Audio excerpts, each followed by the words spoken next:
I remain unimpressed, Madam Chair, by a government that won't take decisions on funding for education in Northern Ireland and yet will dictate that access to abortion must be taught this incoming year without thought to parental choice or the basic right to practice your faith. And that's what the churches are telling me. Now, honourable members may not like to hear what the churches are telling me, but I'm going to tell you what they're saying, that this is a step in the wrong direction and they want to be consulted in this process, and it hasn't happened. So that, again, is that opinion. Those are personal issues which may be of little import to this House, and yet this House should be unimpressed that their government has carried out a number of unscrutinised legislative works without pushback from those in every party whose job it is to scrutinise legislation and hold government to account.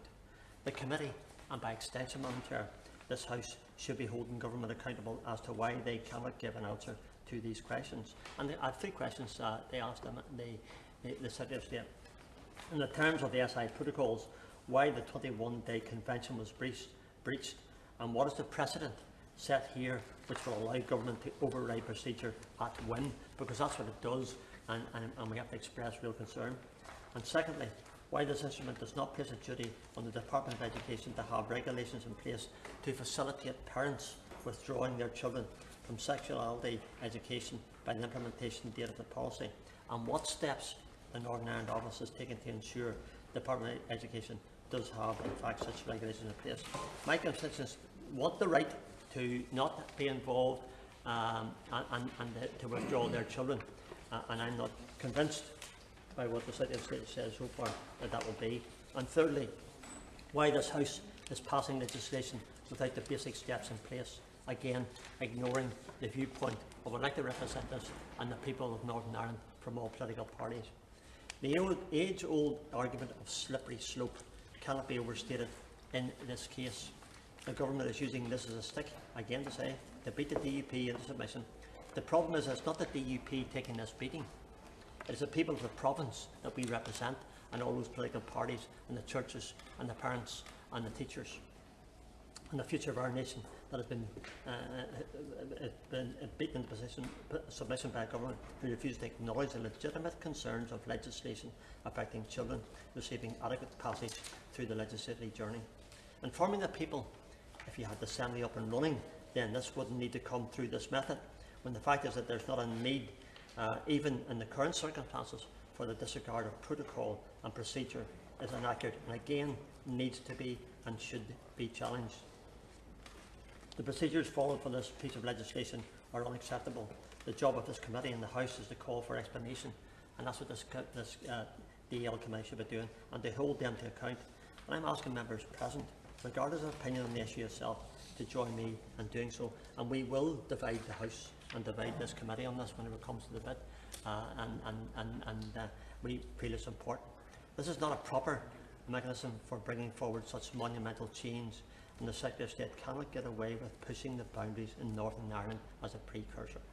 Northern Ireland remains a part of the United Kingdom. We should benefit from the appropriate mechanism as democracy in Strangford, in the same way your constituents do in Darnley, in Hove, Banff-and-Buchan or Swindon. This legislation is not right.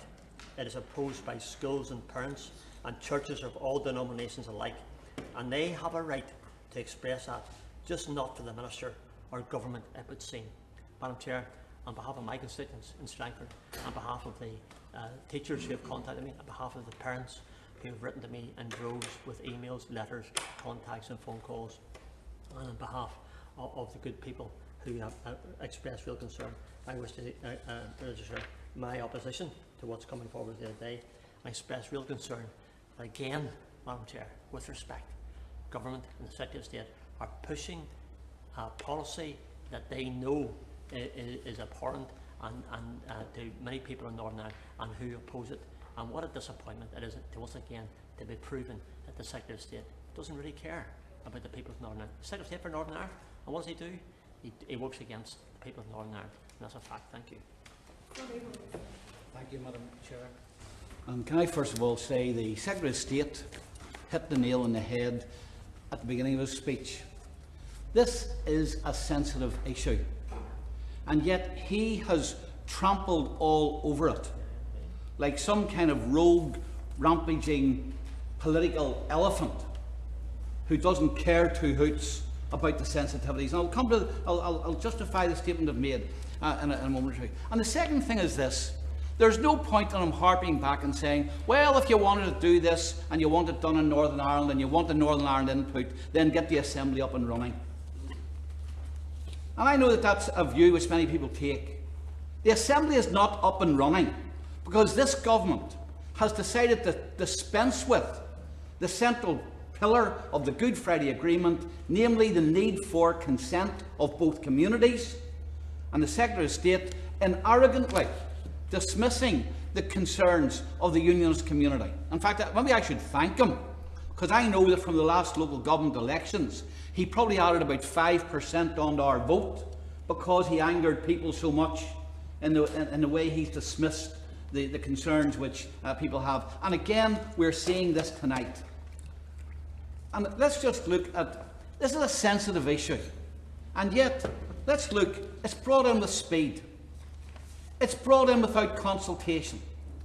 It doesn't respect the deep faith that people, parents, teachers, and the boards of governors of schools have, and it doesn't even provide for a parental opt-out, at least, and in fact the Secretary of State has already admitted that the parental opt-out might not be available by the time this comes into force. Why the speed?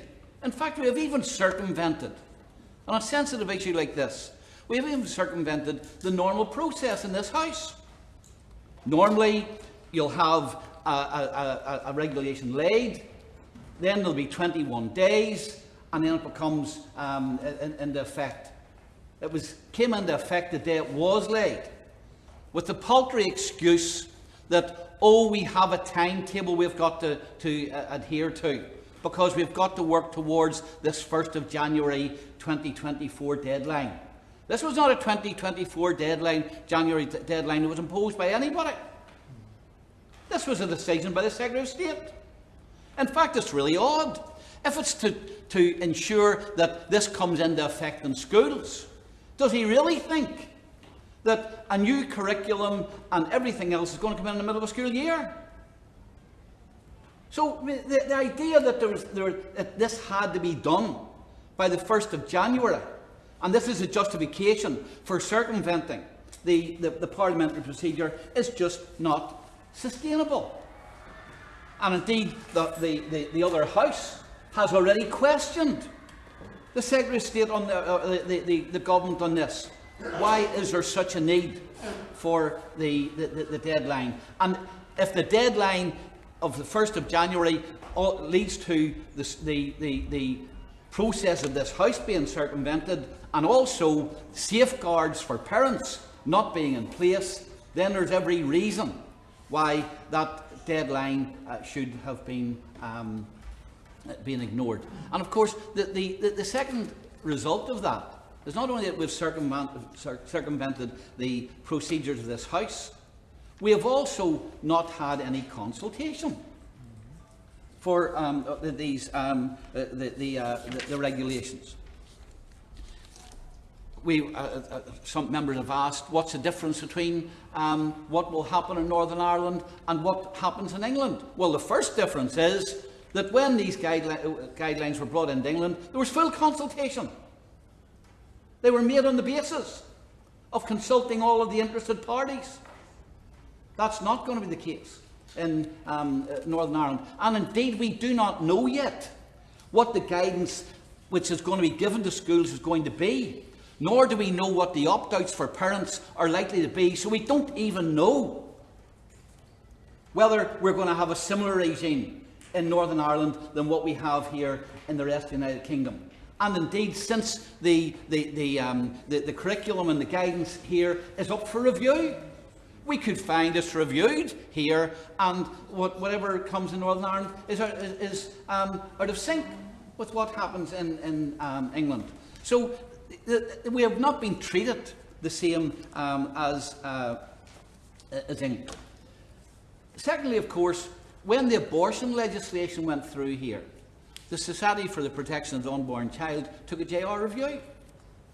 And the judge made it quite clear in that JR review, that although there had been consultation on the principle of abortion in Northern Ireland, there had been no consultation on education and, how it would work out in the education system. And the judge specifically said, but of course, the Secretary of State will be mindful that there will be an opportunity for consultation. He has ignored that as well. So, no, there hasn't been any consultation with the various stakeholders. And of course, the various stakeholders have made a very strong case for consultation. As the Presbyterian Church said, we and our members on the boards of governors will be responsible for implementing this. They will, at the end of the day, if there's going to be legal cases, if there's going to be complaints, if there's going to be accusations that the law was broken, it is not the minister, it is not the Department of Education, it is not the Education Authority, it is the boards of governors. Whether it's in the Catholic maintained schools or the state schools, controlled schools, voluntary grammar schools, integrated schools, whatever it happens to be, they'll be the people who are held responsible. Yet they have not been consulted about any of this. And there's a very strong case. There's an instruction by the judge, or a suggestion by the judge there should be consultation, and there is also a case by each of the providers that, since they're responsible, why were they not consulted in the first place? And of course, it's even more important because, as the Secretary of State says, we do not have the Legislative Assembly in which these things could be debated. So that would have, I thought, strengthened the case for consultation, not weakened the case for consultation. And that's why I say he has trampled over this issue like some kind of rogue elephant, not concerned at all about the impact which it has. The third thing is this, that it does not respect faith. Now let's look at the reason why the Secretary of State has said this is so essential. Because it's not that there wasn't action being taken. Schools already have relationship and sex education. It's the question of, is it adequate, or does it meet the standards which CEDAW have demanded? The Minister for Education, and in fact even CEDAW, have accepted this, was already starting down. So schools have the teaching, first of all. Secondly, there was action being taken in the Department of Education, and the Council for Curriculum